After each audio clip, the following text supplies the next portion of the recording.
भारत पाकिस्तान 1971 में हुए युद्ध को अब 50 वर्ष पूरे हो रहे हैं। यह युद्ध 3 दिसंबर 1971 से 16 दिसंबर 1971 तक लड़ा गया। हमेशा की तरह इस युद्ध में भी भारत की दमदार जीत हुई। शायद ये ऐसा पहला युद्ध था जो इतने कम समय में लड़ा गया और जिसका परिणाम बहुत बड़ा था, यानी एक नए देश का जन्म। Do you think people are going to sit aside and watch their women raped in front of them? Nothing but exaggerated lies.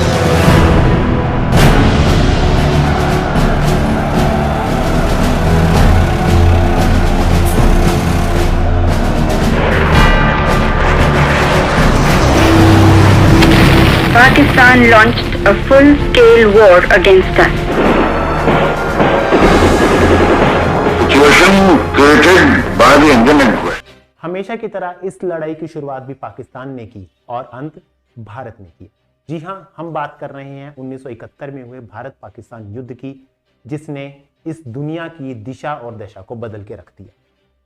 दुनिया के किसी भी देश को भारत से इतनी बड़ी उम्मीद नहीं थी। अगर हम 1971 की लड़ाई से कुछ समय पहले की बात करें तो पूर्वी पाकिस्तान में एक बड़े नेता थे शेख मुजीबुर रहमान, जो पाकिस्तान सरकार के एक धुर विरोधी थे, यानी कि वो बंगला भाषियों की स्वतंत्रता के लिए एक बड़ा आंदोलन चला रहे थे।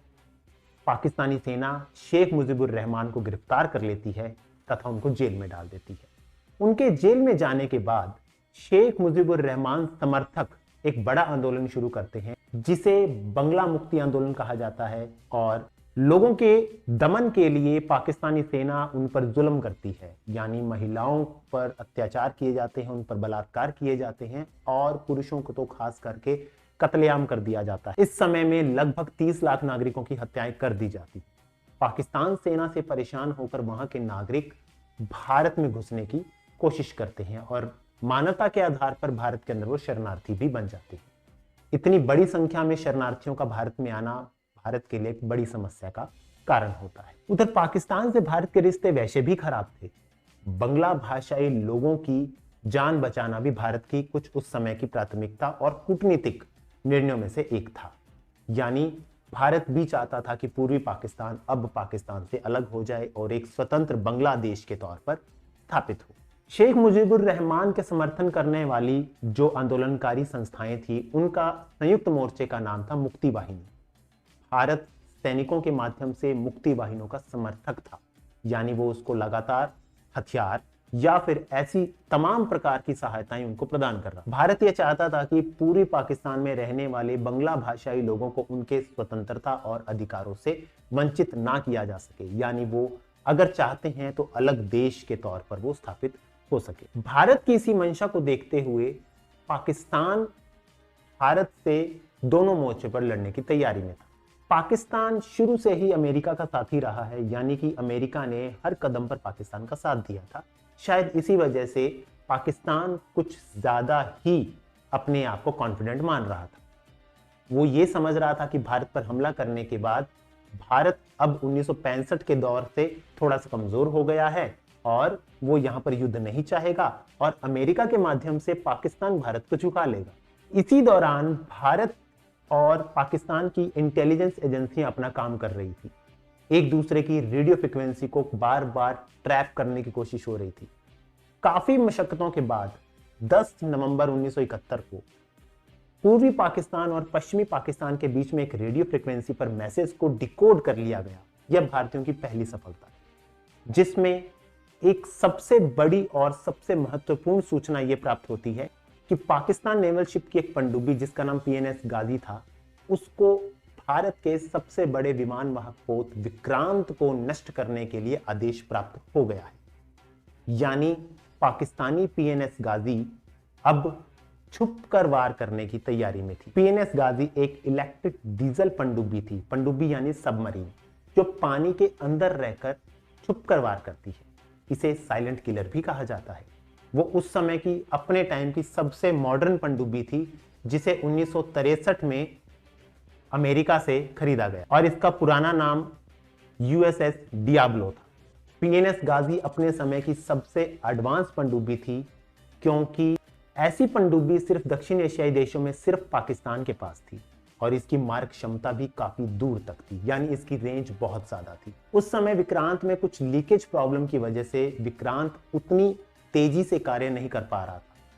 इसी सेफ्टी पॉइंट ऑफ व्यू से उसे पूर्वी कमान की तरफ शिफ्ट कर दिया गया था, क्योंकि पश्चिमी कमान से पाकिस्तान के हमले किसी भी समय तक तेज हो सकते थे। विक्रांत को पूर्वी कमान यानी बंगाल की खाड़ी की तरफ शिफ्ट करने के दो बड़े कारण, पहला पाकिस्तान के अटैक से बचना और दूसरा पूर्वी पाकिस्तान की तरफ अटैक को ज्यादा से ज्यादा एक्टिव करना। पूर्वी पाकिस्तान का एक महत्वपूर्ण बंदर का चटगांव था, जहां पर किसी भी समय हमले तेज करने में विक्रांत की बड़ी भूमिका हो सकती थी। इंटेलिजेंस एजेंसियों ने एक मैसेज को डिकोड किया, जिसके अंदर यह पता चला कि 14 नवंबर की शाम से पाकिस्तानी PNS गाजी एक्टिव हो जाएगी, यानी वो अपने लक्ष्य की तरफ आगे बढ़ेगी। ऐसा ही हुआ।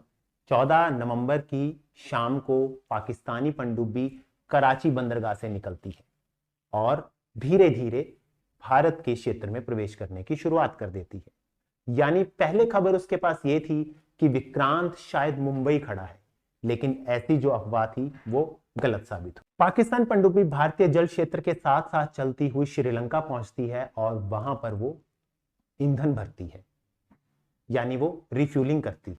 उधर भारतीय नौसेना के पूर्वी कमान के अध्यक्ष वाइस एडमिरल N कृष्णन इस पूरे के पूरे घटनाक्रम पर पैनी नजर बनाए हुए थे, यानी वो INS विक्रांत को बचाने के लिए और PNS गाजी की हर एक एक्टिविटी को बड़े ध्यान से देख रहे थे।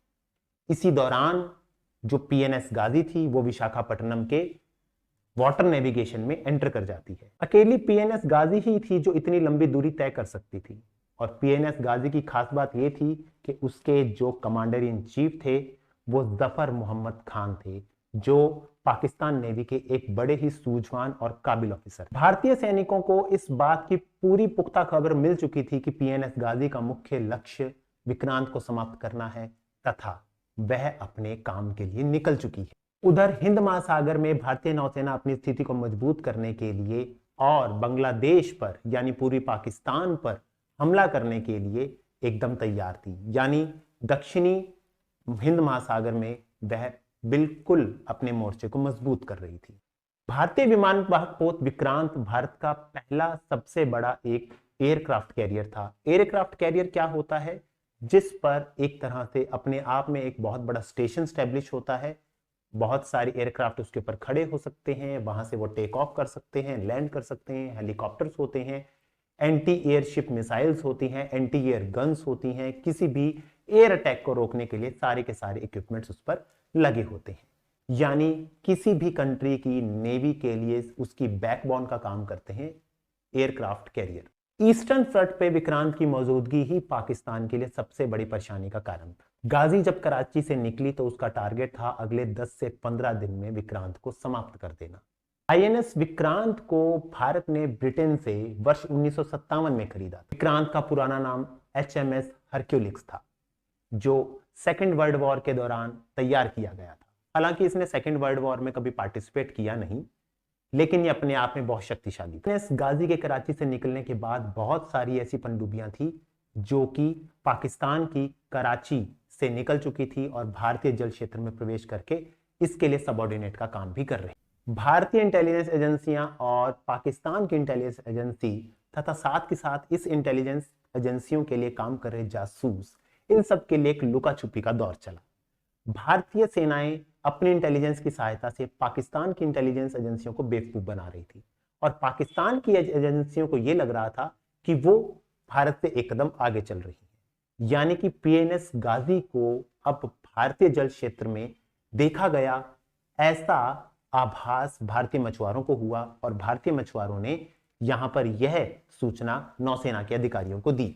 और जब नौसेना के अधिकारियों को इस बात का पता चला कि पाकिस्तान की कोई एक पनडुब्बी जो है वो भारतीय जल क्षेत्र में प्रवेश कर चुकी है, इस बात की खबर पाकिस्तान की सेना को भी लग जाए कि भारत इस प्रकार की हर तरह की गतिविधि पर नजर बनाए हुए है।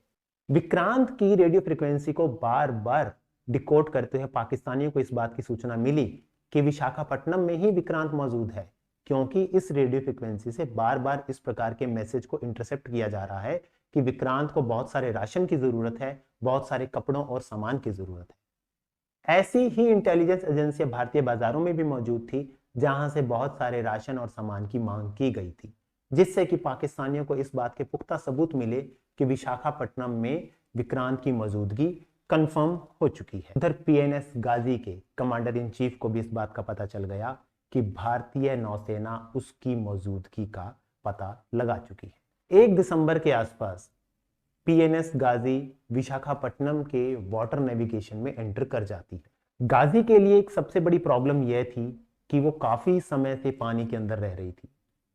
किसी भी सबमरीन को बहुत समय पानी के अंदर रहने के सबसे बड़े दुष्परिणाम ये होते हैं कि उसमें हाइड्रोजन का लेवल काफी बढ़ जाता है, और ये हाइड्रोजन का लेवल एक पैरामीटर क्रॉस करने के बाद खतरे का कारण बन जाता है, जिससे या तो उसमें रह रहे सैनिक बेहोश हो सकते हैं, मर सकते हैं, दम घुट सकता है, या फिर वो एक ऑटोमेटिकली बम का रूप ले लेती है और कभी भी ब्लास्ट हो सकती है।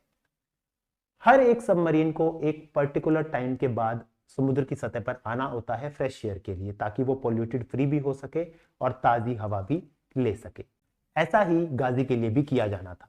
जैसे ही गाजी समुद्र की सतह पर आती है और पेरिस्कोप के माध्यम से वो ये देखती है कि समुद्र के बाहर यानी ओपन एयर में क्या चल रहा है। पेरिस्कोप एक ऐसा इंस्ट्रूमेंट होता है जो पनडुब्बी पर लगा होता है, जिसकी सहायता से वो पनडुब्बी के बाहर हो रहे घटनाक्रम को बड़ी आसानी से देखा जा सकता है।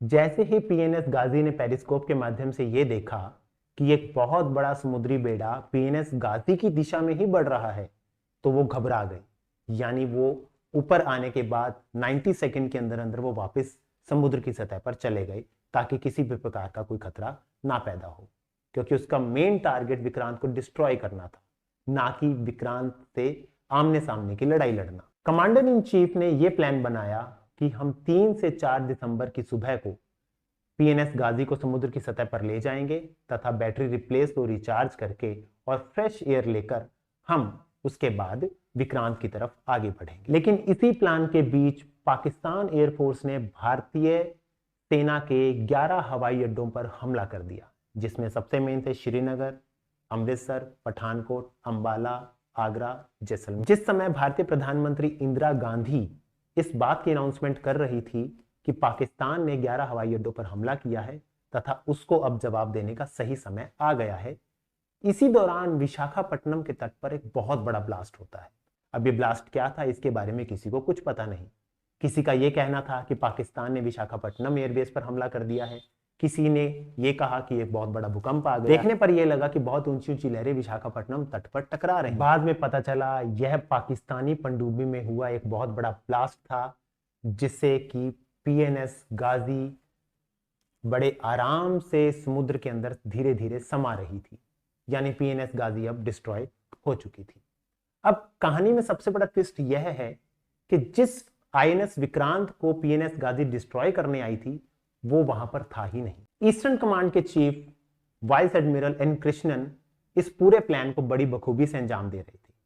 जैसे ही उनको पता चला था इस बात का कि पीएनएस गाजी विक्रांत को डिस्ट्रॉय करने आ रही है, उन्होंने बहुत ही कम समय में विक्रांत को वहां से हटाकर दूर सुरक्षित जगह पर भेज दिया और उसकी जगह पर एक पुराना युद्धपोत आईएनएस राजपूत को डिप्लॉय कर दिया।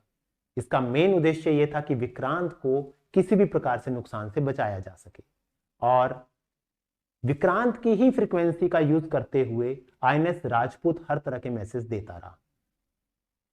पाकिस्तान नेवी को इस बात के यही सबूत मिले कि ये मैसेजेस विक्रांत की रेडियो फ्रीक्वेंसी से ही आ रहे हैं। भारतीय सेना की सूझबूझ और वरिष्ठ अधिकारियों के मास्टर प्लानिंग की वजह से विक्रांत को बचाया जा सका।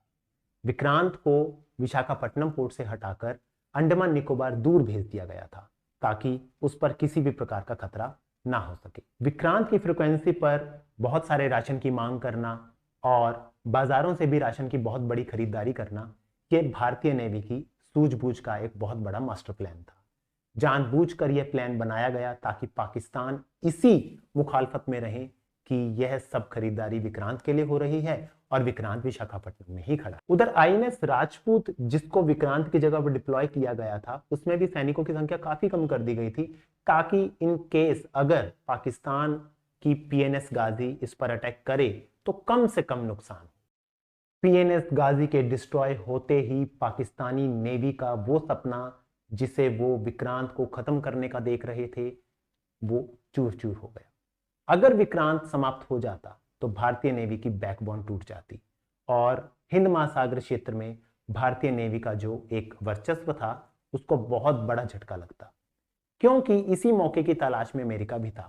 हालांकि पाकिस्तानी नेवी ने अमेरिका से इसकी डिमांड की थी और पाकिस्तानी नेवी की सहायता करने के लिए अमेरिका का एक बहुत बड़ा जंगी बेड़ा भी भारत के लिए रवाना हो गया था।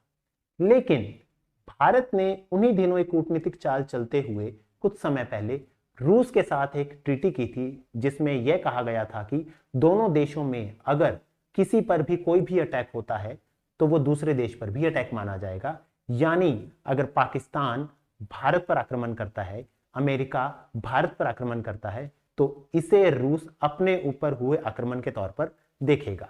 शायद इसी वजह से अमेरिकी बेड़े के भेजने के बाद रूसी सेना ने भी अपना एक समुद्री बेड़ा भारतीय नौसेना की रक्षा के लिए भेज दिया था। इसी प्लान के बाद अमेरिका बेड़ा भी रास्ते में रोक लिया गया, क्योंकि अमेरिका कभी भी नहीं चाहता था किसी एक देश की सहायता करते हुए वह रूस से दुश्मनी मोल ले।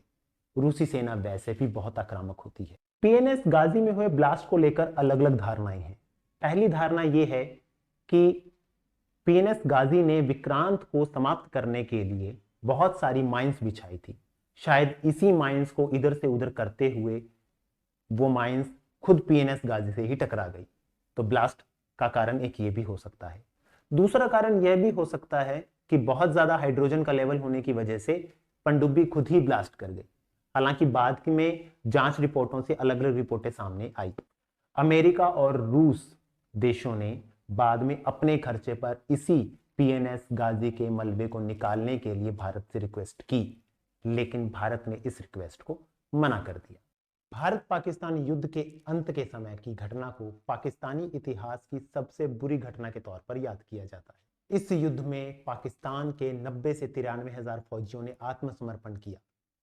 पाकिस्तानी सेना की पूर्वी कमान के अध्यक्ष जनरल ए नियाजी ने भारत के सामने सरेंडर पर साइन किए। विशाखापट्टनम से विक्रांत को निकालना और वहां पर आईएनएस राजपूत को डिप्लॉय करना, इस पूरी की पूरी घटना का वर्णन एन कृष्णन ने अपनी आत्मकथा अ सेलर स्टोरी में किया है। उधर इंडियन आर्मी भी यहां पर वेस्टर्न फ्रंट पर लड़ रही थी पाकिस्तान के साथ, लोंगेवाला, श्रीनगर, पंजाब, बहुत सारे मोर्चों पर। और पीएनएस गाजी के समाप्त होने के बाद भारतीय सेना की जीत का नींव का पत्थर जो है वो रख दिया गया।